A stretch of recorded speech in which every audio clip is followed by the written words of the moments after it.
Favourite serials இனி டிவிக்கு முன்பே சன் நெக்ஸ்ட் ஆப்ல ஜாலியா எல்லாருக்கும் முன்னாடியே பாருங்க. இப்பவே சன் நெக்ஸ்ட் ஆப்பை டவுன்லோட் பண்ணி சப்ஸ்கிரைப் பண்ணுங்க. உண்மையை சொன்னோட சாருக்கு அப்படியே கோவம் பொத்துக்கிட்டு வருது. அதுவே ஒரு தண்டம். அவளை சொன்னா இவனுக்கு என்ன வந்தது புரியல. சுந்தரவள்ளி, உண்மை சொல்றதுக்கு இடம் பொருள்னு ஒண்ணு இருக்கு, அதையும் தாண்டி நோக்கம்னு ஒண்ணு இருக்கு. நந்தினிக்கு இங்கிலீஷ் தெரியாதுன்னு வேணும்னு தானே அவளை பார்த்து கேட்க சொன்னேன். ஆமா, வேணும்னே தான் செஞ்சேன். அப்பதானங்க அந்த மூஞ்சோட அருகதை என்னன்னு இங்க இருக்கிற எல்லாருக்கும் தெரியும். இதுல என்ன தப்பு? இது மூலமா நந்தினி நீ அசிங்கப்படுத்தலாம் நினைச்சிட்டு இருக்க. ஆனா நம்ம கம்பெனியை தான் ஒர்க்கர்ஸ் மத்தியில விட்டு கொடுத்துட்டு இருக்க. நீ நான் விட்டு கொடுத்தேனா என்ன? இந்த பூனை கண்ணை முடிக்குச்சுன்னா உலகமே இருண்டுருன்னு நினைச்சிருமா? அந்த மாதிரி கதையில இருக்கு. உங்க பையன் அந்த மூஞ்ச கொண்டு வந்து சிஇஓவா உட்கார வைக்கும் போது இதே சுத்தி இருந்தவங்க என்ன நினைச்சிருப்பாங்க, இல்ல என்ன பேசிருப்பாங்க? அதுல உங்க காதுல விழலையா? இப்ப பேசுற வாயே அப்ப எதுவுமே பேசலையே. அது எப்படி? அவன் பொண்டாட்டிக்கு கிரீடம் சுட்டி அழகு பார்க்கணும்னு ஆசைப்படுறான். அதெல்லாம் ஓகே தான். ஆனா அந்த மூஞ்சிக்கு அந்த தகுதி வேணும்ல. அது இல்லையே. அப்போ இந்த அவமானம் அவ படதான் செய்யணும். சரி, நான் ஒரு பேச்சுக்கே கேக்குறேன். சூர்யா சொன்ன மாதிரி நந்தினி அவன் படிக்க வச்சா என்ன பண்ணுவ? நீ ஏதாவது நடக்கிற காரியமா பேசுங்க. நடந்துருச்சுன்னு வை, அப்ப என்ன பண்ணுவேன்?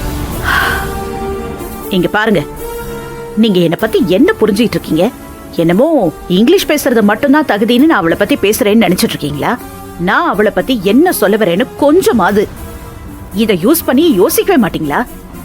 நான் அவளுக்கு படிப்பு மட்டுமா வரலன்னு சொல்லிட்டு இருக்கேன், அவளுக்கு மத்த எல்லா தகுதியும் இருக்கா? ஏங்க, இது எவ்வளவு பெரிய கம்பெனி. இதுல ஆயிரக்கணக்கான தொழிலாளிங்க வேலை செஞ்சிட்டு இருக்காங்க. தினமும் ஒரு பிரச்சனை வரும். அதை ஃபேஸ் பண்றதுக்கு ஒரு தைரியம் வேணும்.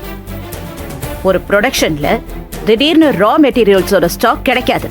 அதை திரும்பவும் கொண்டு வரதுக்கு ஒரு புத்தி வேணும். சரி, ப்ரொடக்ஷன் நடந்துட்டு இருக்கும்போது திடீர்னு வெண்டாஸ் ப்ரொடக்ஷனை ஸ்டாப் பண்ணிடுங்கன்னு சொல்லுவாங்க. ஸ்டாப் பண்ணிட முடியுமா? முடியாதுல்ல. அப்போ வேற ஒரு வெண்டாரை பார்க்கணும். அதுக்கு சாமர்த்தியம் வேணும். எல்லாத்துக்கும் மேல எவ்வளவு காம்படிட்டிவ் ஃபீல்டு. அந்த காம்படிஷன் எல்லாம் தாண்டி நம்ம ப்ராடக்ட்டை மார்க்கெட்டுக்கு கொண்டு வரணும். அதுக்கான திறமையும் வேணும். இது எல்லாமே பண்ணணும்னா அதுக்கெல்லாம் ஒரு ஆளுமை வேணுங்க. இவ யாரு? காலாகாலமா நமக்கு சேவக செஞ்ச குடும்பத்தில இருந்து வந்தவ. இவெல்லாம் 4 பேர் அதட்டி பேசினா அவ்வளவுதான், சப்த நாடி அடங்கி போய் ஓரமா உட்காந்து அழுவதான் தெரியும். இவ என்ன முட்டாள் மாதிரி அங்க இருக்கிற எல்லார் முன்னாடியும் என்னமோ பால் கறப்பாளா, தேங்காய் பொறுக்குவாளா, சேவக செய்வாளா, இதெல்லாம் ஒரு தகுதின்னு பேசிட்டு இருக்கான். அத பண்றதும் இந்த கம்பெனியை நடத்துறதும் ஒன்னா? இவன் அப்படி பேசும்போது எனக்கு தான் அங்க அசிங்கமா இருந்தது. என்ன காமெடி பண்ணிட்டு இருக்கானா? அவளுக்கு தெரிஞ்ச ஒரே ஒரு வேலை நம்ம வீட்டுல வேலைக்காரியா இருக்கிறது மட்டும்தான். அதையாவது அவளை ஒழுங்கா பார்க்க சொல்லுங்க. அதை விட்டுட்டு பேச வந்துட்டாரு.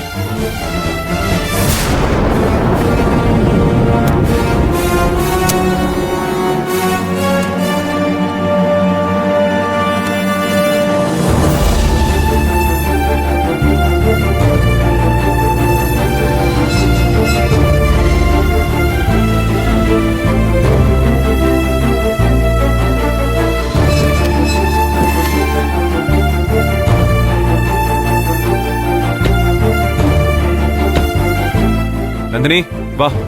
ஆனா ஒரு விஷயம் நந்தினி, ஃபியூச்சர்ல ஆபீஸ் விஷயம் எல்லாமே நீ தான் பாத்துக்கணும். மீட்டிங் எல்லாமே பெர்ஃபெக்ட். நந்தினி, என்னாச்சு இங்கே நிக்கிற? ஏய் பாத்தியா, நீ அப்செட் ஆயிட்டல்ல? நானும் தான் செம்ம டென்ஷன்ல இருக்கேன். என்ன பண்றது? அவங்க வேணும்னே இப்படி எல்லாம் பண்ணா ஒரு மனுஷனுக்கு கோவம் வருமா வராதா? ஆனா எனக்கு அந்த பயத்தை விடுவோம். இனிமே என்ன படி படின்னு சொல்லி டார்ச்சர் பண்ணுவீங்களே, அதை நினைச்சாதான் பயமா இருக்கு. பாத்தியா இப்ப என்ன கலாய்க்கிறல்ல? Hello sir, கலாய்க்கிறல்ல? நான் நிஜமா தான் சொல்றேன் சார். இப்ப வரும்போது கார்ல சொல்லிட்டே வந்தீங்கல்ல, படிக்கணும், நினைச்சதெல்லாம் படி, ஆசைப்பட்டதெல்லாம் படின்னு அதையே தான் சொல்லிட்டு இருந்தீங்க. ஆமா, ஒரு பிரச்சனைக்கு அதான் சொல்யூஷன்னா நாம அதை செஞ்சுதானே ஆகணும். அவங்க என்ன சொல்லி உன்னை அசிங்கப்படுத்தினாங்க?